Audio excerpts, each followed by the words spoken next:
This aircraft gyro ended up in my hands. It's a Rosemount Aerospace aircraft gyro. It measures rotation around the roll axis and a pitch axis.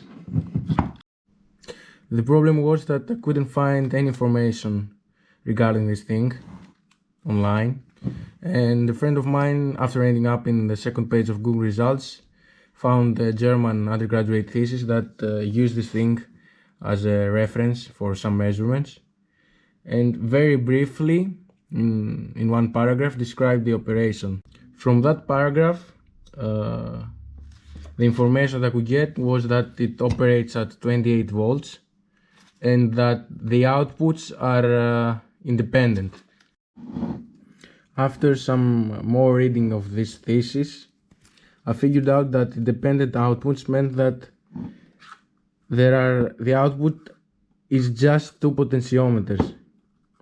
And the clue for that was the fact that there are 8 output cables, 2 for power and ground, 3 for the roll axis potentiometer, and the rest of the 3 for the pitch axis potentiometer.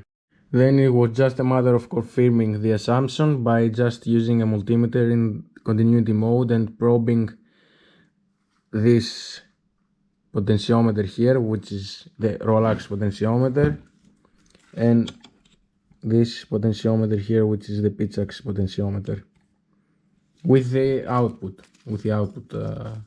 cables.